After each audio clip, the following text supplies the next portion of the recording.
You know what's better than a Lamborghini? A real horse. You got real horsepower. This is more than 1 horsepower.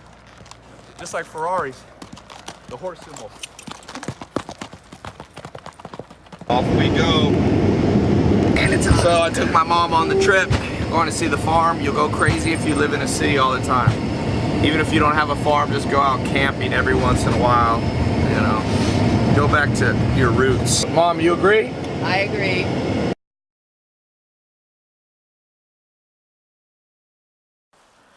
Goodbye city. Nap by the river. Can you hear it? That's the best sound. Right here is where I want to build a house. Look at this house site. That's the Appalachian Trail over there.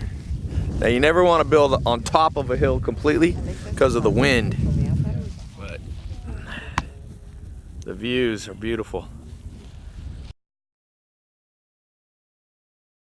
I want to build the house completely off the grid. Solar. There's enough solar here. You got spring water on this farm, some of it. So that way if the world ends, I'll have someplace to go. You got enough woods here. You can heat the house, heat the water. Always look for a few things. Look for land that doesn't have too much rocks, number 1. Number 2, water. Water. Really, not water should be number 1. And then you also want to look for good building sites, somewhat out of the wind. You want to look for soil fertility. I did a soil test on this farm. See that little moss? That means it needs lime, calcium.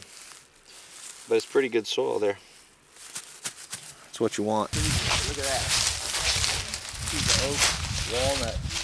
That right there, 5-6 years, even 10 years, have amazing wood. People don't realize you have to cut trees down. Not because you're trying to hurt the environment, but because trees get old and die.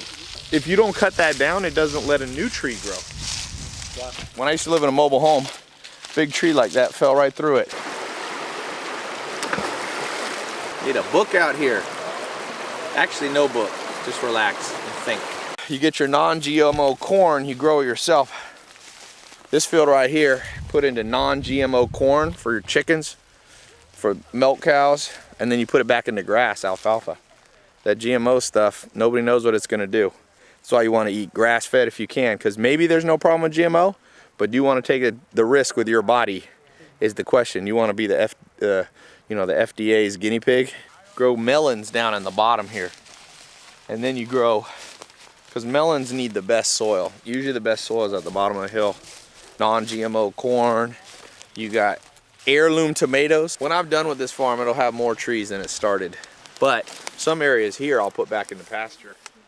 But some of the steep, poor soil areas, they never should add cows on it. It doesn't grow grass, and you just destroy it. Cows are heavy on the soil. If I cut those trees down, that's about 8 acres. I'm getting ready to put 30 acres back into trees. So it'll still be a net gain of 22 acres. Good grass builds soil fertility faster than trees. That's why the most fertile places in the world are not under trees. It's the Midwest of the United States. You got to look at the aspects. This is north facing, gets less grass. It also grows cold weather plants. This is a cold weather plant, clover.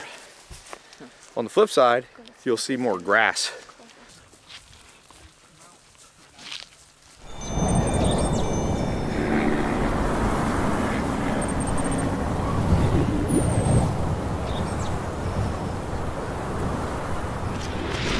I want to show you what it means to give sweat equity. That if you don't have any money, start with sweat equity, meaning go work for somebody else, use your time, energy to make them money. That's what I did. I'm here at Joel Salatin, my first mentor's farm, and he said, if you want to work for me, you can live in this little cabin. And it didn't have a toilet. Well, it had a bucket. And it had no heat or no water. This was my bed right here. I had bunk beds because sometimes there'd be another guy working. And this was the toilet, the bucket. I bet you could still, oh, they changed the floor. There was a hole in the floor and the bucket was underneath. Nightstand here, and I'd put a cup of water in it to drink, and we'd sleep in sleeping bags. And when I woke up, it was always an ice block. That's how you know it's cold in the morning. You reach over, it's like the whole thing goes. You can't start out at the top. You start out at the bottom. That's how the game goes. The natural order of things. Everybody say Thanksgiving starts early around here. Takes a long time for it to be ready for Thanksgiving. Just add water? Daniel, what do we have in here? Oh, 2,100 baby chicks.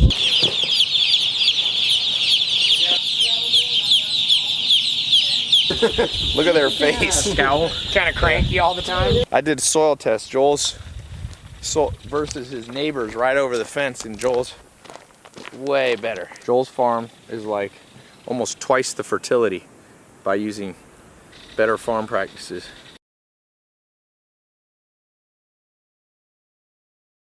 Hey, little guy. Let me touch him. Oh look, he's fresh. Just born. Wow. Can hardly walk. Hey, 5, 2, 3, 4, 5. What did I say? I'm a master. Still, I'm not in its flight distance. 3, 4, 5. This one's kind of tame. Right there, my hand got it.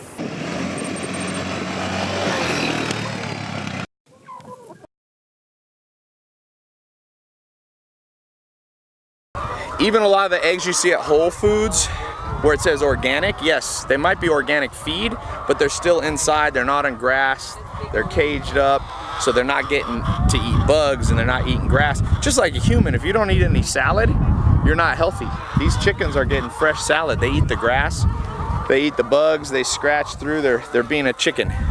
You want to eat animals that are living the way they were meant to. I used to have to get 100 dozen eggs a day. These are good eggs. Thick calcium. See how thick the shell is? And these are the bright orange eggs. That's what you want. This is all natural oyster shells from the ocean. That's how they get their calcium. So they lay hard eggs. The beef that you eat regularly is from cows that are sitting in a big manure lot eating corn, which is not natural for a cow. The cows here were moved to a different pasture.